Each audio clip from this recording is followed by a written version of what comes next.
Salam, salam sejahtera bagi kita semua. Apa kabar saudaraku? Harapan saya kita semua dalam keadaan sehat-sehat dan dalam perlindungan Tuhan Yesus Kristus. Amin. Kali ini jumpa lagi dengan saya, Mariati Saragi, siswa STT Baptis Kalpari, dalam materi kuliah tentang Teologi Proper 1, yaitu apakah Allah itu ada dan dapat diketahui. Saudara-saudara yang kekasih, untuk menjawab pertanyaan di atas, kita terlebih dahulu mempelajari teori-teori tentang keberadaan Allah. Di antaranya adalah 1. Teori ateisme.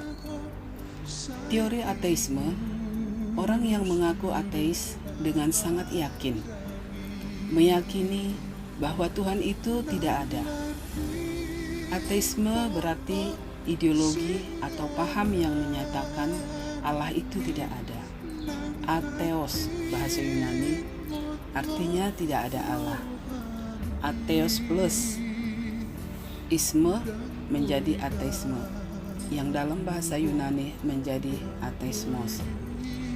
Jika ateisme adalah sebuah kepercayaan ideologis bahwa Allah itu ada, maka ateisme sebagai lawannya adalah sebuah kepercayaan ideologis bahwa Allah itu tidak ada.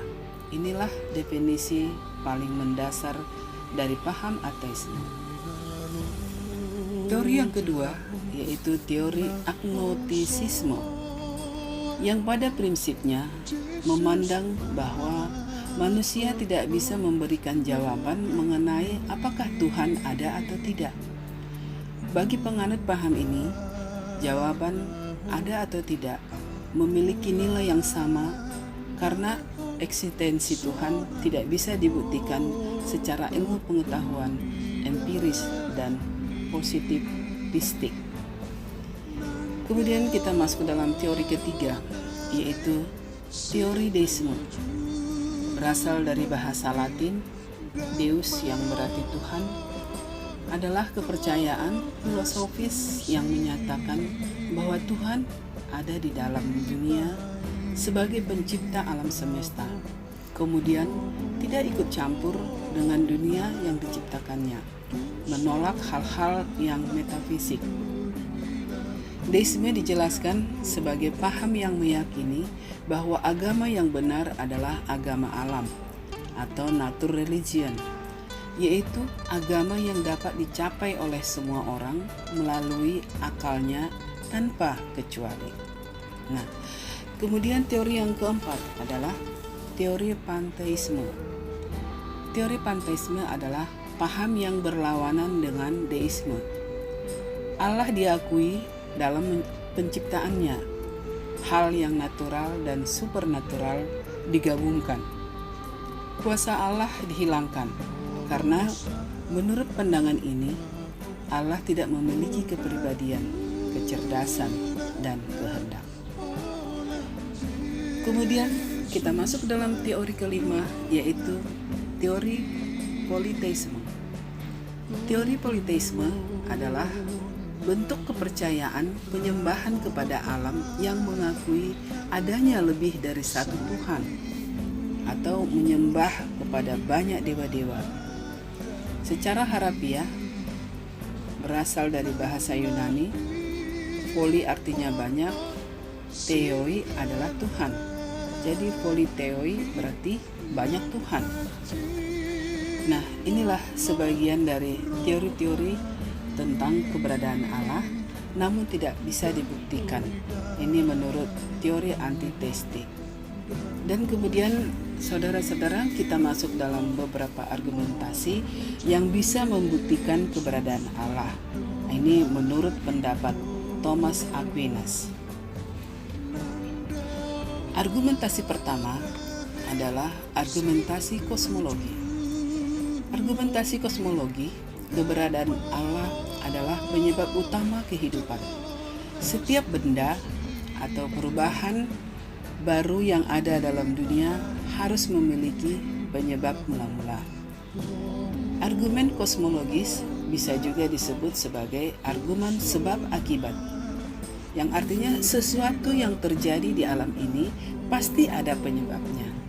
Sebab itulah yang menjadikannya adanya atau terjadinya sesuatu itu. Sebab alam lebih wajib dan ada daripada alam itu sendiri. Sesuatu yang menyebabkan terjadinya alam ini bisa dipastikan yang kuasa, maha besar, atau sebab utama. Ini tidak disebabkan oleh sebab yang lain. Dia bersifat mandiri atau berdiri sendiri. Argumentasi kedua adalah argumentasi teleologikal. Argumentasi teleologikal adalah keberadaan Allah dinyatakan dengan adanya aturan dan adaptasi dalam alam semesta yang membuktikan adanya kecerdasan dan kehendak atau kepribadian di belakangnya. Karena hal ini tidak dapat menyimpulkan bahwa ada seseorang di balik semua ini yang menyebabkannya. Kemudian argumentasi ketiga adalah argumentasi antropologikal atau moral.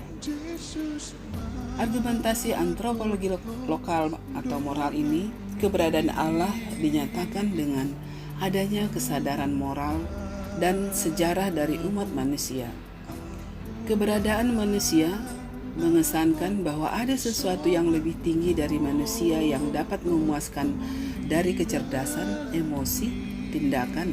Kesadaran manusia membutuhkan sesuatu yang lebih tinggi yang dapat menyediakan standar kebaikan dan kejahatan bagi manusia. Secara universal, umat manusia menyembah sesuatu yang lebih besar dari dirinya sendiri.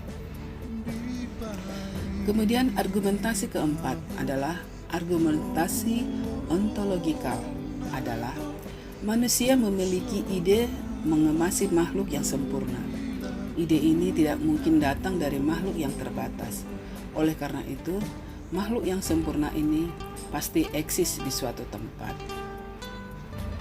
Saudara-saudara, kita masuk dalam keberadaan Allah yang dapat dibuktikan lewat kesaksian intuisi, yaitu manusia adalah gambar dan rupa Allah. Ini jelas tertulis dalam Kejadian 1 ayat 26 sampai 28. Ayat 26, berfirmanlah Allah, baiklah kita menjadikan manusia menurut gambar dan rupa kita, supaya mereka berkuasa atas ikan-ikan di laut dan burung-burung di udara dan atas ternak dan atas seluruh bumi dan atas segala binatang melata yang merayap di bumi. Jadi ayat 26 ini sudah membuktikan keberadaan Allah dengan jelas lewat karya dan ciptaan-ciptaannya. Bukti berikutnya dalam Roma 1 ayat 19 sampai 21, Roma 2 ayat 14 sampai 16. Ayat 19 mengatakan, karena apa yang dapat mereka ketahui tentang Allah nyata bagi mereka, sebab Allah telah menyatakannya pada mereka. Ayat 20, sebab apa yang tidak nampak daripadanya, yaitu kekuatannya yang kekal dan keilahiannya, dapat nampak kepada pikiran dan karyanya sejak dunia diciptakan, sehingga mereka tidak bisa berdalih.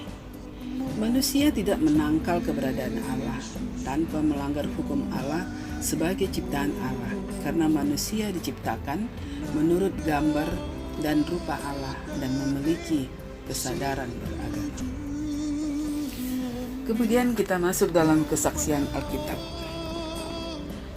Allah sudah ada sebelum segala sesuatu diciptakan, seperti tertulis dalam Ibrani pasal 11 ayat 6. Tetapi tanpa iman tidak mungkin orang berkenan kepada Allah.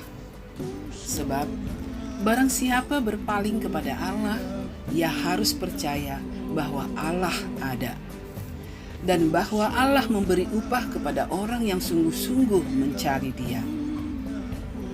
Jadi, tidakkah saudara mau seseorang menunjukkan keberadaan saudara, bukti bahwa Tuhan itu ada, tanpa paksaan, tanpa pernyataan. Percaya sajalah, ini adalah suatu usaha yang baik untuk secara terus terang menawarkan beberapa alasan yang menyatakan bahwa Tuhan ada. Ketika sampai pada topik tentang keberadaan Tuhan, Alkitab mengatakan bahwa ada banyak orang yang telah melihat bukti yang cukup, tetapi mereka mendiamkan keberadaan Tuhan. Di sisi yang lain, Tuhan mengatakan kepada mereka yang ingin mencarinya, apabila kamu mencari aku akan menemukan aku. Apabila kamu menanyakan aku dengan segenap hati, aku akan memberi kamu menemukan aku. Yeremia 29 ayat 13 sampai 14b. Sebelum saudara melihat fakta mengenai keberadaan Tuhan, tanyakanlah pada dirimu sendiri, jika Tuhan ada, akankah saya ingin mengenalnya? Saudara-saudara, Yesus Kristus adalah yang paling jelas, gambaran paling lengkap dari pencarian Tuhan akan kita. Mengapa Yesus? Lihatlah, sepanjang agama-agama besar dunia akan menjumpai bahwa Buddha, Muhammad, Konfusius, dan Musa mengidentifikasi diri mereka sebagai guru atau nabi. Tidak ada satupun dari mereka yang pernah mengklaim diri sama dengan Tuhan. Secara mengejutkan, Yesus melakukannya. Itulah yang membuat Yesus berbeda dari yang lainnya. Dia mengatakan bahwa Tuhan ada, dan saudara sedang melihatnya melalui Dia. Walaupun Dia berkata tentang Bapaknya yang ada di surga, itu bukanlah posisi yang berbeda, namun menyatukan yang sangat dekat dan unik kepada semua umat manusia. Yesus berkata bahwa barang siapa yang melihat Dia telah melihat Bapa. Barang siapa percaya kepadanya, percaya kepada Bapa. Yohanes 14 ayat 6 sampai 7. Dia berkata, Akulah terang dunia. Barang siapa mengikut aku, ia tidak akan berjalan dalam kegelapan, melainkan ia akan mempunyai terang hidup. Yohanes 8 ayat 12. Dia mengklaim beberapa hal hanya dimiliki oleh Tuhan. Mampu mengampuni orang-orang akan dosa-dosa mereka, membebaskan mereka dari kebiasaan-kebiasaan dosa, memberi hidup berkelimpahan, dan memberi kehidupan kekal di sorga. Tidak seperti guru-guru lain yang membuat orang-orang terpusat pada kata-kata mereka. Yesus mengarahkan orang kepada dirinya. Dia berkata, Akulah jalan dan kebenaran dan hidup. Tidak ada seorang pun yang datang kepada Bapa kalau tidak melalui aku. Yohanes 14 ayat 6. Kemudian bukti apa yang diberikan Yesus untuk mengklaim sebagai Tuhan? Saudara-saudara, Yesus melakukan apa yang tidak bisa dilakukan oleh orang. Ia membuat banyak mujizat. Dia menyembuhkan orang buta, lumpuh, tuli, bahkan membangkitkan sejumlah orang dari kematian. Dia memiliki kekuatan atas benda-benda, menciptakan makanan dari udara, cukup untuk memberi makan ribuan orang. Dia membuat mujizat atas alam, berjalan di atas permukaan air danau, menghentikan badai yang sedang mengamuk. Orang-orang dari berbagai penjuru mengikuti Yesus karena Dia terus memberikan apa yang mereka butuhkan, membuat banyak mujizat. Dia berkata, Percayalah kepadaku bahwa aku di dalam Bapa dan Bapa di dalam aku. Atau setidak-tidaknya percayalah karena pekerjaan-pekerjaan itu sendiri. Tertulis dalam Yohanes 14 ayat 11. Yesus Kristus menunjukkan Tuhan yang lemah lembut, penuh kasih, sadar akan keegoisan dan kekurangan-kekurangan kita. Juga sangat menginginkan suatu hubungan dengan kita. Yesus berkata bahwa walaupun Tuhan melihat kita sebagai orang-orang berdosa, kasih-Nya pada kita berkuasa dan Tuhan datang dengan rencana yang lain. Tuhan sendiri mengambil rupa seorang manusia dan menerima hukuman karena dosa-dosa kita dan demi kita. Alkitab berkata bahwa alasan kita mengasihi Tuhan adalah karena Dia terlebih dahulu mengasihi kita. Yesus mati bagi kita sehingga kita dapat diampuni. Dari semua pengetahuan keagamaan yang dikenal untuk kemanusiaan, hanya melalui Yesus sajalah saudara akan menyaksikan Tuhan yang menjangkau kemanusiawian, menyediakan suatu jalan bagi kita untuk memiliki hubungan dengannya. Yesus membuktikan suatu hati Tuhan yang penuh kasih, memenuhi kebutuhan-kebutuhan kita, membawa kita pada dirinya sendiri. Karena kematian dan kebangkitan Yesus, Dia menawarkan sesuatu hidup baru pada kita. Kita dapat diampuni, diterima sepenuhnya, dan dikasihinya dengan kasih yang sejati. Oleh Tuhan Dia berkata, "Aku mengasihi engkau dengan kasih yang kekal.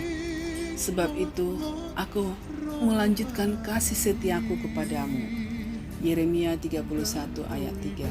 Inilah Tuhan dalam perbuatannya. Dari penjelasan di atas, apakah Tuhan itu ada? Jika saudara ingin tahu, selidikilah Yesus Kristus.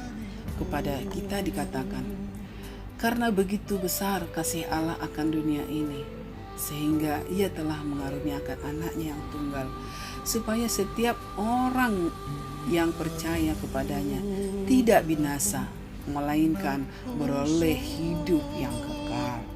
Yohanes 3 ayat 16. Tuhan tidak memaksa kita percaya kepadanya, walaupun Dia sebenarnya bisa sebaliknya.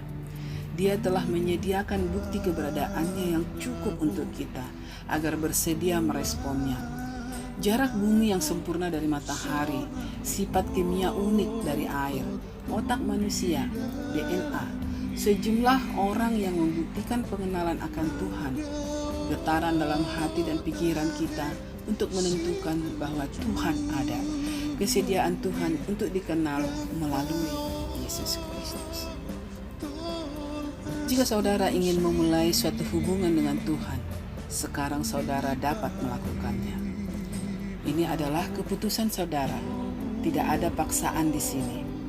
Namun jika saudara ingin diampuni oleh Tuhan, datang dalam suatu hubungan dengan Tuhan. Saudara dapat melakukannya sekarang dengan memintanya mengampuni dosa-dosa saudara dan masuk dalam hidup saudara. Yesus berkata, "Lihat, aku berdiri di buka pintu dan mengetuk.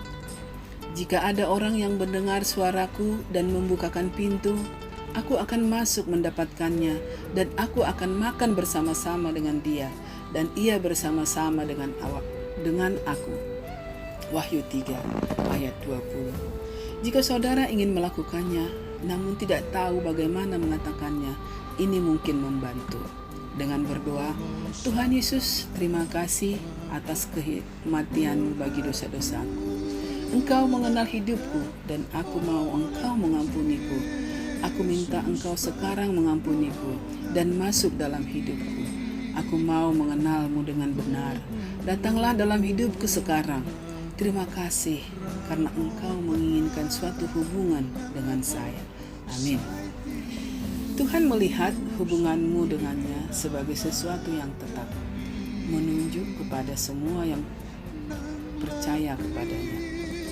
Yesus berkata pada kita semua, "Domba-dombaku mendengarkan suaraku, dan aku mengenal mereka, dan mereka mengikuti aku.